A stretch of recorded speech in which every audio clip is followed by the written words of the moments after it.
Caleg-caleg yang sudah berani memperjuangkan rakyat saat pileg itu. Bullshit hasilnya. Ya, dengan pendekatan dengan masyarakat, dengan ngasih program-program, itu tidak ada artinya ketika menjelang hari H dengan serangan pajak. Tolong ya pilih ini, udah dikasih amplop, dia terima aja semua. Pas ketika TPS ya itu tadi yang cerita Pak Pantur, ternyata dia pilih yang lain.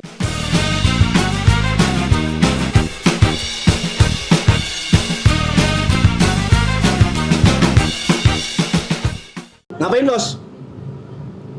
Lagi nyari berita Broron menang, dapat kursi dari PSI dari Kabupaten Bogor. Karena memang segitu ya sih. Ya bener lah, emang salah lu, jangan ketawa. Ih, gue nggak ketawa. Gimana sih? Gue nggak ketawa, karena lu ketawa gue jadi ikutan ketawa. Kenapa memang segitunya lu nyari berita Broron? Karena dulu sempat gembar-gembor ya. Ya Broron Rame kan juga viral, main di medsos. rame memperjuangkan rakyat, memperbaiki jalan rusak di Parung Panjang, murka-murka. Nah, maksudnya hasilnya gimana? Hasilnya gimana? Caleg-caleg yang sudah berani memperjuangkan rakyat saat pileg itu. Bullshit hasilnya. Kalau nggak nabur duit. Makanya para caleg di episode kali ini kita akan cerita nih ya. Masing-masing pasti punya cerita dong dari caleg-caleg saat kampanye. Dengan gaya, dengan stylenya masing-masing. Makanya kenapa para caleg banyak yang menyebut ini pemilu paling brutal yang mereka hadapi. Kenapa brutalnya? Duit yang digelontorkan itu luar biasa. Kalau tidak menggelontorkan duit, gak bakal menang.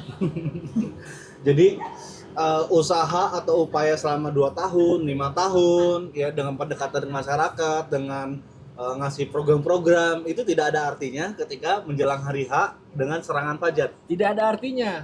Ada teman saya, caleg petahana, caleg kota sama caleg provinsi. Mokir dia turunkan habis-habisan. Terus aspirasi dia turunkan 100%. Di wilayahnya itu, di daerah Di dapilnya. di dapil atau daerah pemilihannya dia. Ratusan juta, ada yang miliaran gitu kan. Masyarakat menikmatinya. Saat hari pencoblosan tiba-tiba ada dong caleg yang baru, pendatang baru, mengguyur mereka dengan ada yang 50.000, ada yang 100.000. Belok itu suara. Dulu di daerah itu, bro, katanya, gua bisa dapat 150 suara per TPS, atau minimal di 1 RW, atau minimal di 1 RT. Sekarang? Nah, Yang sekarang? 15. Duit yang dia sudah keluarkan udah luar biasa. Pengabdian yang sudah dia berikan untuk rakyat itu edan. Komitmennya nggak ada sama sekali. Dia hanya bisa ngedumel, katanya, kalah sama 100.000, kalah sama 50.000. Ini juga ada cerita menarik di lingkungan kita ya. Bahkan dalam Lingkungan kita satu tuh teman keluarga, kita yang nyalek. lingkungan kita, bukan lingkungan kita bekerja atau lingkungan ke sekitar, yang bilang bahwa orang tuanya itu dapat 6 amplop dari caleg gitu. Amplop isinya. Jadi variatif dari mulai 50.000, 75, 100, variatif lah. Artinya memang udah sangat membabi buta itu. Udah sangat brutal itu serangan-serangan kayak gitu ya. Brutal. Tuh bayangin satu keluarga 6 amplop. Ya Diterima, benar. diterima. Sama asisten yang asisten rumah tangga tetangga saya juga sama. Dia menerima bansos itu sampai 5 karung, cukuplah buat 4 bulan. 4 kantong kresek, ada gula, ada ada beras, udah pasti lah sembako. Terus ada minyak, yang sering kan minyak itu. Habis setelah dia dapat kan 5 kresek itu. Pas hari pencoblosannya dia bingung. Kemarin siapa yang ngasih ya, katanya. Di surat suara yang mana yang ngasih? Kalau saking banyak ya. Saking banyak ya. Akhirnya coblos aja yang dia tahu, yang dia inget gitu kan. Termasuk juga di ini ya, di teman-teman kita di Dewan ya, yang sekarang masih menjabat ya, petahana. Itu juga merasakan gusar ya ketika dia tadi benar sudah merawat konstituen, menggulirkan program, menggulirkan bantuan untuk masyarakat setempat, tapi pada akhirnya bisa terpengaruh oleh orang-orang baru yang mungkin juga belum tentu akan seloyal dia ketika menjabat ya. Ketika dia menjabat kan segala aspirasi diserap kemudian direalisasikan. Nah kalau orang baru kan jaminannya apa? Nggak ada jaminan juga gitu. Nah, ini pengaruh kayak gini fenomenanya apa ya? Menurut gue sih memang dari sosial politik masyarakat itu sendiri. Ketika sekarang kebutuhan masyarakat sudah sangat mendesak. Dan karena ini sudah dibiasakan, akhirnya masyarakat jadi terbiasa. Ya di asisten rumah tangga saya misalnya, ya kan saya anggap sebagai salah satu orang terdekat saya karena tiap hari di rumah gitu ya. Nah, saya kasih kartu nama karena kan ada temen juga tuh yang nyalon ya. Nyalon di minta tolong ya kalau ini apa namanya ke TPS, tolong ya ini teman saya nih maju. Nah kata dia apa? Yang ngasih begini tuh dikasih uang katanya. Astagfirullahaladzim, maksudnya dia orang terdekat saya gitu loh. Tapi ya dengan polosnya dia bilang begitu. Ya yang ngasih begini di sekitar rumah kita itu dikasih duit, namanya dicatat, kemudian ditulis tuh daftar namanya, dikasih amplop, dikasih sembako. Nah artinya apa, ini memang sudah masyarakat sudah terbiasa dengan begitu, bahwa kalau ada yang nyuruh untuk mencoblos ya harus ada duitnya. Ya saya hanya bilang ya terserah Bibi lah, kalau kemudian tidak dipilih ya enggak apa-apa gitu. Yang pasti ya ini apa namanya teman saya, atau kalau jadi juga ya insya Allah bisa bantu kalau misalnya. Pak Erwin merasakan juga kan? Sini lah ngobrol juga. Ayo lah sini. Berapa amplop?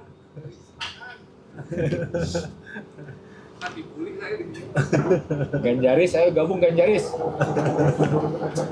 Tapi memang akhirnya menjadi pembodohan ya buat masyarakat dengan politik praktis kayak gitu. Pembodohan atau pemintaran? Pembodohan lah. Mana ada pintar gara-gara disuap gitu, dikasih duit untuk milih gitu. Tapi akhirnya juga yang jadi dalam tanda petik yang jadi bodoh ya calegnya sendiri. Semuanya. Kenapa? Karena dibohongin sama masyarakat juga. Tolong ya pilih ini, udah dikasih amplop, dia terima aja semua. Pas ketika TPS ya itu tadi yang cerita Pak Pantur. Ternyata dia pilih yang lain. Bahkan ironisnya ada yang sudah dikasih misalkan 2 digit gitu ya. Dia bisa beralih hanya receh karena faktor 2 digit itu 20 juta. 10 juta. 500.000. Karena sampai jutaan. Kalau sampai jutaan pindah mah aduh bahaya juga itu. Memang cerita paling pedih ini. Banyak caleg-caleg pedih gitu. Terutama caleg-caleg duapa yang tidak bisa mengharapkan apapun dari guyuran-guyuran itu. Bahkan ada ya yang kemarin cerita tuh saksinya sendiri tidak milih dia. Kan edan itu ya. Saksi kan udah jelas-jelas dibayar ya sama partai, sama caleg gitu ya, dan jelas gitu kan, nominalnya jelas. Tapi pada saat banyak si caleg ini kemudian melihat suara saya dari TPS ini berapa? Kosong. Berarti saksinya tidak milih dia, saksinya milih yang lain. Kan kacau ya. Edan itu. Aduh. Sabar. Ya saya untung bukan saya caleg, kalau saya caleg ya saya stres mungkin ya. Nah sekarang kita bahas caleg stres. Udah ada belum ya yang muncul di berita-berita? Ya ada lah, pasti malu cuman. Paling bengong gini aja, cengong gitu. Yang paling siap modal itu modal pinjaman ya, minjem sana sini gitu. Ya. Itu paling sel lagi itu. Ya itu memang itulah, memang Resiko wayahna lah, gitu. Ya, mau gimana lagi? Udah gitu tidak hanya warga sih, sampai perangkat RT, RW pun sama. Dia menjadi jembatan, menjadi calo. Menjadi calo suara. Banyak yang seperti itu menurut pengakuan. Masuk ke sini udah pertanyaannya mau ngasih berapa ke warga saya per 1 suara. Kalau 25.000 itu mah kelasnya presiden. Karena presiden udah banyak gitu kan. Terus kalau kelasnya DPR RI itu di atas 50, DPRD provinsi 100. Kalau DPRD kota atau kabupaten itu harus lebih kejam lagi. Kalau nggak 200.000 ya nggak dapet. Makanya ada temen juga yang caleg setelah dihitung-hitung, gue dapet suara segini, hasilnya per suara dikonversi itu bisa sampai kena 400.000. bedanya. Tinggi juga ya. Jika belum dihitung selama dia 2 tahun bergerak, ya mungkin bisa satu suaranya bernilai 1.200.000 katanya. Benar, dan Mantang. ini kejadian di kampung saya sih ditelepon sama adik saya ya. Serangan pajar itu bukan malamnya ya, kan biasanya serangan pajar itu Hamin malam. dua. Hamin 2 tuh serangannya Ya, tuh biasanya. dibagi-bagi itu 400.000 per orang, sampai masyarakat di situ hampir berkelahi katanya karena ada yang tak kebagian itu. 400.000. 400.000, saya bilang saya tak butuh duitnya, videonya aja kirimkan ke saya. Tapi akhirnya berputar juga ekonomi ya. Iya, tapi enak itu kampung loh itu. Jangan kampung, masyarakat perkotaan aja begitu. Iya sih. Teman caleg saya itu dia berada di masyarakat perkotaan, di perumahan yang cenderung katanya komitmennya biasanya kuat. Betul. Setelah dia mendapatkan aspirasi, pokir, pembangunan jalan, jembatan, terus penataan turap gitu, diberikan semuanya. Nggak ada artinya bos, kalah. Memang masyarakat kita ya terlalu Nggak bisa disalahkan juga, mungkin teori akuntansi juga berlaku. Iya sih. Cash Is the king. cash is the king. Uang tunai itu adalah raja. Daripada ngelihat jalan mulus gitu ya, nggak ngaruh buat Ini dia. juga mengingatkan buat pada cash is the king itu, mengingatkan pada teman kita juga. Dia menyiapkan sembako 150 ke satu titik. Dia 150 paket sembako. Mendapatkan suaranya hanya 15. 10% berarti. Iya, nilai sembako itu di atas 75.000. Kemudian di titik yang lain dia menyiapkan amplop yang nilainya 20.000. Disebarlah ke 100 warga atau calon pemilih dia. Jadi Dia dapat jadi suaranya 100. Nah, Kalau nilai duit 50.000, 20.000 lebih berharga dari nilai sembako yang harganya 70.000. Lumayan lah buat makan malam katanya, ini ya buat beli pecel lele katanya.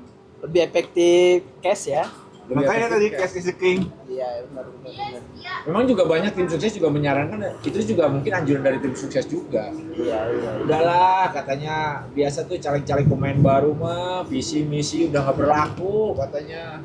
Biasanya kalau mau pinter mau cerdas mah udah datang ke TPS ini ada berapa, gue minta 50 nih, gue berani berapa, udah selesai begitu.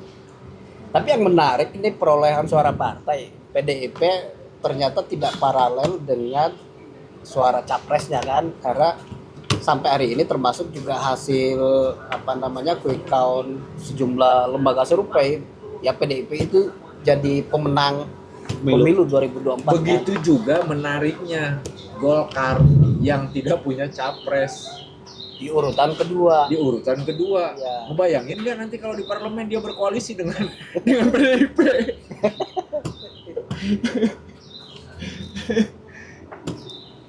Nah, cerita caleg itu masih banyak lagi. Ada ratusan cerita. Nanti kita akan ceritakan lagi. Perbanyak ngopi, perkuat opini.